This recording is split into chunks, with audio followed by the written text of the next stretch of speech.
Hello everyone, welcome back to the Storm 33. I'm Tatiana. I'm here with some more Bible stories for us all. Okay, and these Bible stories, okay, in the Old Testament, this is going to be for February the 16th, 2025. Now, I know I done already did this, but I would love to redo it again, okay? It is titled The Fall of Jericho Bible Story, Old Testament, Joshua chapter 6 1 through 27. I found out what it means. It's about me and Nene. I thought it was about Erica, but it's about her death in 2004. Okay, so this is the fall of Jericho. Okay, so let's begin. The story of the fall of Jericho is told in the Bible in the Book of Joshua, chapter 6 1 through 27. It was the first military engagement of the Israelites in their conquest to Canaan. Okay, them, the ones who really killed her. What happens in the story? The Israelites marched around Jericho once a day for 6 days. On the seventh day, they marched around the city 7 times. Priests blew their horns each day, and the people shouted on the last day. The walls of Jericho fell down. The Israelites conquered the city. They destroyed the city and everything in it except for Rahab and her family. What does the story mean? The Israelites' victory at Jericho was won because of the Lord's doing, not because of any action on their part. The Israelites' victory at Jericho resembled a liturgical celebration as much as a military engagement. Scripture reference Joshua 5:13 through 6 and 27. Suggested emphasis. We should obey God even if we don't understand His commands. Memory verse. Trust the Lord with all your heart. Don't depend on your own understanding. Proverbs 3:5. Story overview. Joshua led the people in a battle to overtake the walled city of Jericho. Instead of soldiers, priests, and musicians led the people in marching around the walls of the city. After 7 days of this, the people shouted and blew trumpets. Immediately the walls of the city collapsed, and the soldiers completely destroyed the city of Jericho. Only one woman and her family was spared. This was because she, Rahab, had previously protected 2 Israelite spies. Background study. The Israelites had entered the promised land, but it was not theirs yet. This first battle for the land was against the gateway city of Jericho. Okay, or maybe now it's about them too. Okay, the people of Jericho had heard all about the Israelites, so they tightly shut up their city. Joshua 6:1. There were 5 usual ways to capture a walled city: by going over the walls, using ladders or ramps, by digging a tunnel under the wall, by smashing a hole through the wall, by laying siege until the city is starved into submission, or by some sort of trick to get the people to open the gates, like the legendary wooden horse used by the Greeks on Thor. So yeah, it's basically about them taking over the world, okay? I'ma still leave them videos in then. My bad, y'all. Joshua was visited by a spiritual being on the night before the battle. Okay. The commander of the Lord's army, who appeared to him, solved all of the questions of attack. Joshua only had to follow instructions. Joshua 5:13 through 15. The commander could have been God himself because Joshua worshipped him as God and was told that the ground was holy, as Moses had been told at the burning bush. The drawn sword certainly indicates God's intended participation in the battle. The message for Joshua was a statement of fact as if the battle was already over. The plan was unlike anything that an army will normally lose. Anyone without faith in the Lord would have thought the plan was ridiculous. Priests was to carry the Ark of the Covenant, and 7 priests bearing 7 trumpets of ram's horns was to go before the Ark, blowing the trumpets continually. They were to circle the city once each day for 6 days. On the 7th day, the men was to march around the city 7 times. After the seventh circuit, the priestess was to make one long blast on the trumpets. As the trumpet sound, the people was to shout loudly. The priestess was probably losing shofars. A shofar is a horn made from the curved horn of a ram. The horn had to be hollowed out and polished before a sound could be made on it. Okay, that's how. Okay, she put her blood in the paw. A shofar does not work like a trumpet. You can't play a tune on it. Instead, the shofar will use to send signals, announce special occasions, call soldiers to battle, and sound an alarm. We got one too, but it's called a possum. The people did as instructed. As soon as they heard the trumpets, they shouted, and the wall fell down flat. The people charged into Jericho and captured it. Joshua instructed them to devote everything in the city to the Lord. Joshua 6:17 through 19. They were not to keep anything for themselves. This point can be stressed because it will come up in a later lesson when it is found that one man took some items for himself and hid them. Joshua 7:8 through 1. Because Rahab had previously protected Israelite spies, Joshua 2:8 through 14, see, she and those in her household were spared.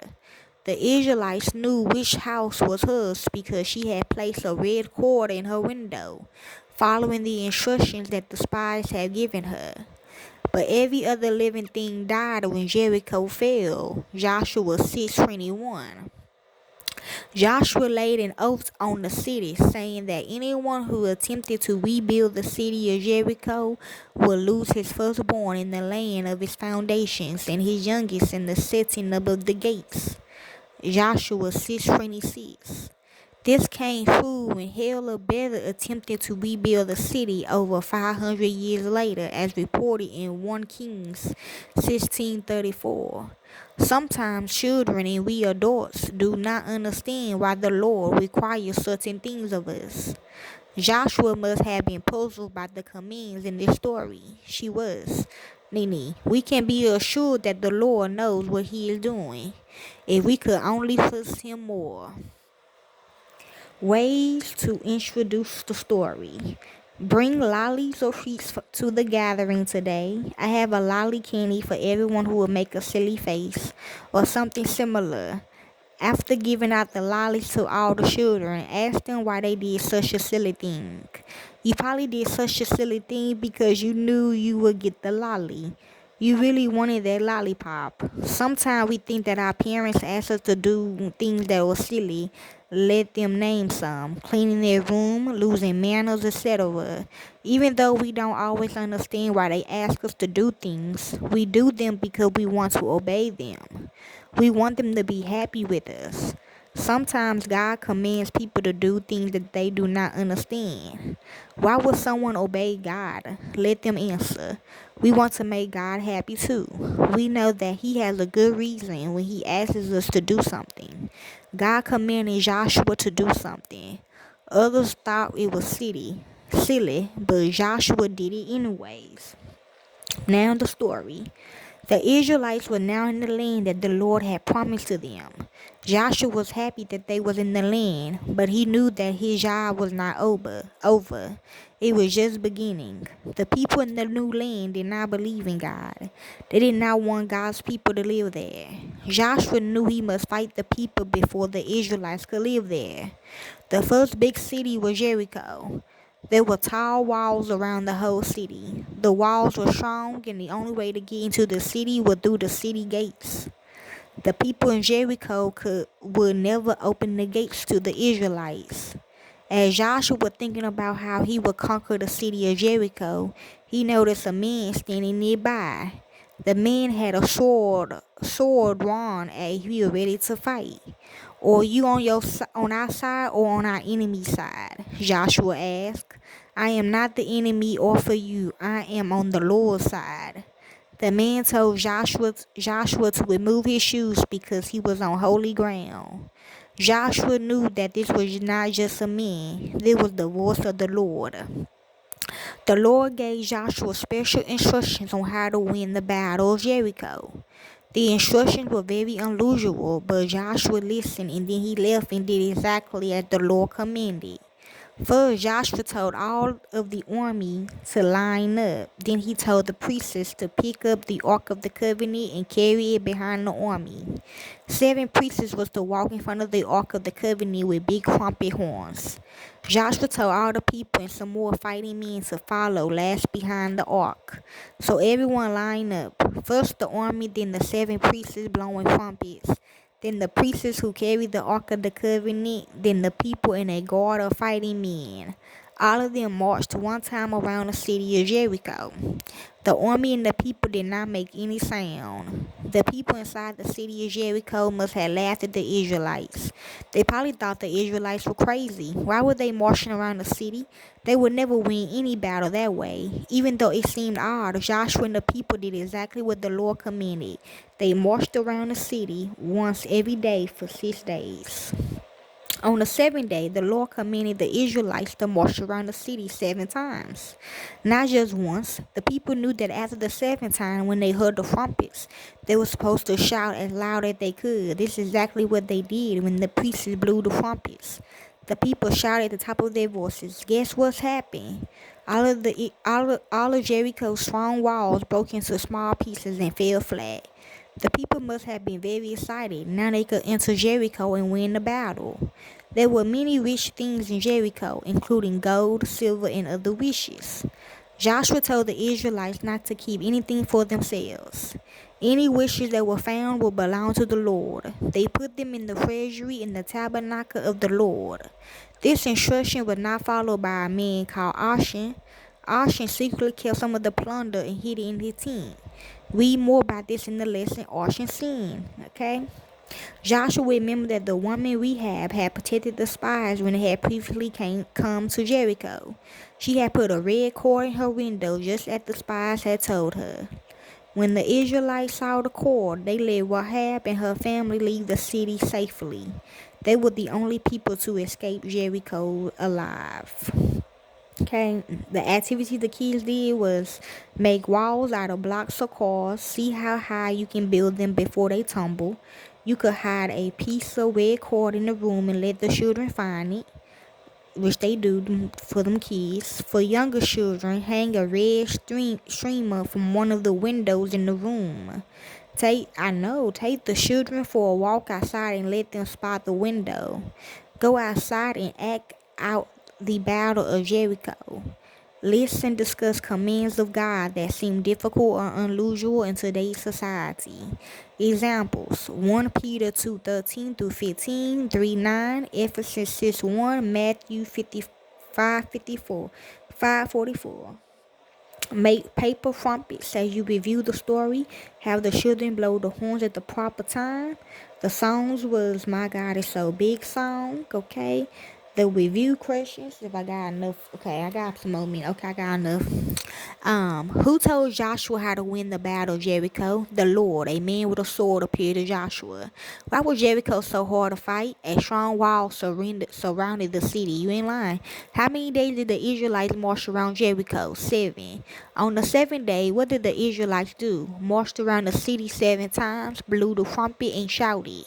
What happened to the walls of Jericho? They broke into pieces and fell down. What did the Israelites do with the wishes from Jericho? They put it in treasury of the tabernacle of the Lord. Who was saved in the city of Jericho? Rahab and her family. Why was Rahab and her family saved from the fall of Jericho? 2 Israelite spies had hid in her house and promised to her that she and her family would be saved from the fall of Jericho. Reflection. What do you think it looked like when the wall of Jericho fell down? What did it sound like? What do you think the sound of the trumpet was like? How do you think the Israelites who marched around the city felt? Did they think it was silly, or do they think they trusted God to help them conquer Jericho? If you were told to march around the city of Jericho, would you believe doing this would lead to you conquering the city? Has God ever asked you or your family to do something that didn't make sense? So what happened? What is something you want to trust God with help you with? Is this easy or hard for you? Okay, hope y'all enjoy. That's the story of the walls, the fall of Jericho Bible story. Enjoy.